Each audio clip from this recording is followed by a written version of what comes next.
Halo Bapak Ibu Saudara, dengan tidak sadar kita sudah sampai penghujung tahun 2025. Di sini saya ucapkan selamat Natal dan menyambut tahun baru 2026.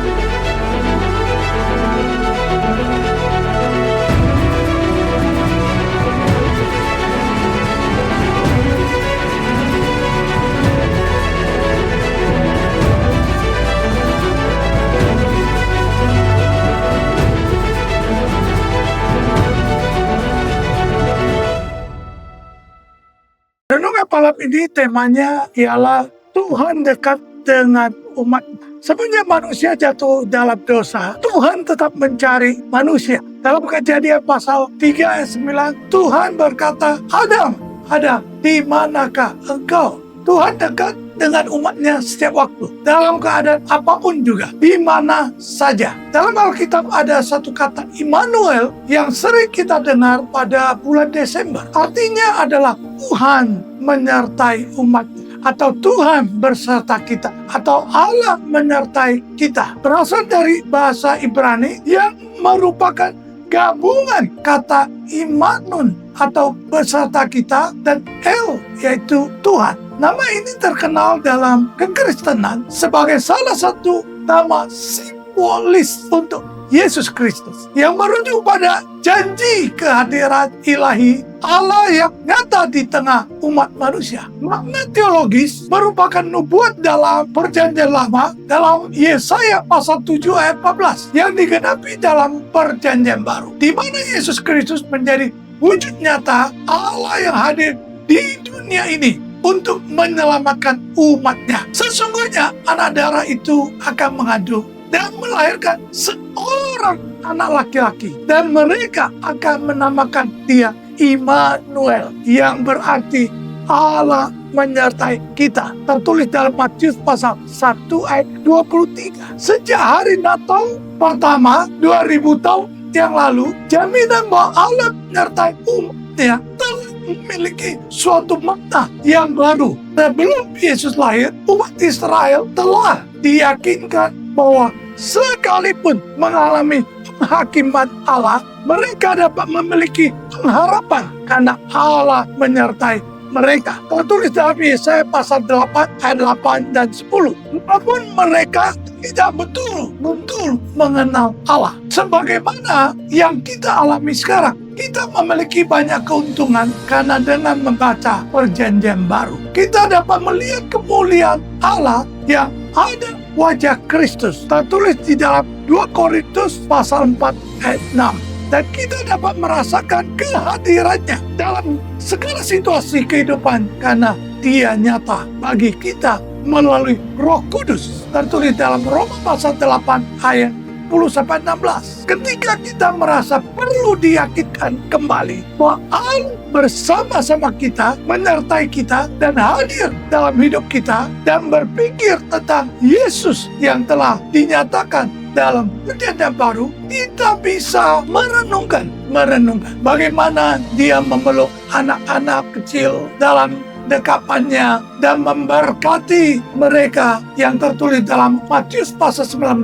ayat 13-15. Kemudian kita merenungkan penyalibannya, mengingat pada semua yang telah ditanggungnya sebagai juru selamat, dan merenungkan janjinya akan menyertai kamu senantiasa sampai kepada akhir zaman. Itu tertulis dalam Matius pasal 28 ayat 20. Kelahiran Yesus memberikan makna baru yang penting tentang nama Immanuel, yang artinya Allah menyertai kita, karena dia hidup di antara kita, mati bagi kita, dan mengutus Roh-Nya untuk tinggal di dalam kita. Maka kita dapat bersukacita. Allah datang untuk tinggal bersama kita sehingga kita dapat hidup bersama. Dalam Ibrani pasal 13 ayat 8 berkata, Yesus Kristus tetap sama baik kemarin maupun hari ini dan sampai selama-lamanya. Apakah Allah tidak hadir sewaktu musibah yang sedang melanda saudara-saudara kita di Aceh, di Tapanuli, di Padang, dan beberapa tempat di Indonesia yang terjadi pada hari-hari ini? Itulah yang ditanyakan sebagian orang pada hari-hari ini. Mungkin juga termasuk saudara dan saya bertanya-tanya tentang hal itu. Kita ingin mencoba menjelaskan bahwa Sang Maha Kuasa tidaklah bersalah karena Dia telah mengizinkan bencana yang memorak-porandakan banyak orang.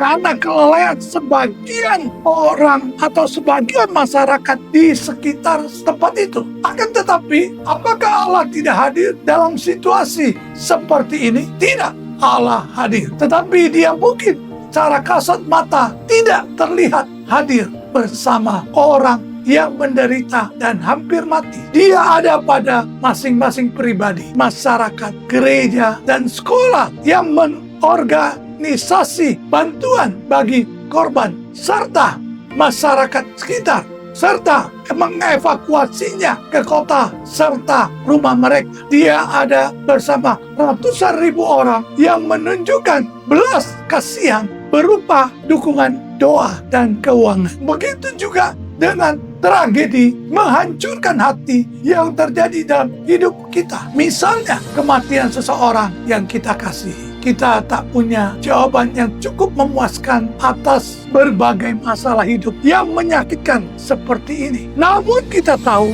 Tuhan bersama kita. Karena Dia berkata bahwa Dia tak akan meninggalkan kita. Dalam Ibrani 13 ayat 5. Yesus disebut Immanuel, yang secara harfiah berarti Allah menyertai kita, bersama kita, hadir di tengah-tengah kita. Meskipun penderitaan membuat kita bingung, kita dapat tetap percaya bahwa Allah ada di dekat kita dan sedang melaksanakan maksudnya yang mulia dalam hidup kita. Pertanyaannya, bagaimana bisa menjadi umat Allah ketika seseorang menerima Yesus Kristus sebagai Tuhan dan Juru Selamat? Maka ia menjadi umat Tuhan, menjadi anak Allah, dan Tuhan pencipta langit dan bumi menyertai dia, dekat dengan dia, memberi damai sejahtera kepada dia, menolong, melindungi, memelihara, dan memberi hidup yang kekal. Hari ini, jika saudara di mana saja mau menerima Yesus Kristus sebagai Tuhan dan Juru Selamat, bisa ikut saya berdoa. Kita berdoa bersama. Yesus Kristus, hari ini saya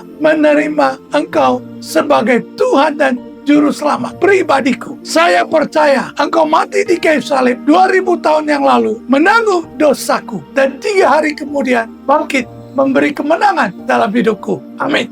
Dengan demikian, saudara sudah menjadi umat Allah dan Tuhan menyertaimu. Tuhan berada di antara. Tuhan akan memelihara hidup. Mari kita berdoa sekali lagi. Tuhan Yesus, hamba-Mu berdoa biar setiap orang yang mendengar akan renungan singkat ini boleh mendapat jaminan kembali bahwa sesungguhnya Allah menyertai kami. Allah menyertai saudara dimanapun juga berada. Tuhan Yesus, biar kami lebih sungguh sekali lagi menerima Yesus sebagai Tuhan dan Juru Selamat. Sehingga segala pergumulan kami, segala keadaan yang kami hadapi, kami yakin Tuhan menyertai kami. Tuhan bersama kami. Tuhan menolong, Tuhan memelihara, Tuhan berada di pihak kami. Dan Tuhan limpahkan sukacita, damai sejahtera. Terima kasih Tuhan, terima kasih Yesus. Biar Natal ini membawa damai sejahtera bagi setiap orang dan menyambut tahun baru, boleh hidup di dalam pengharapan baru, masa depan baru, dan berkat-berkat baru yang dari Tuhan. Di dalam nama Tuhan Yesus Kristus. Haleluya. Amin.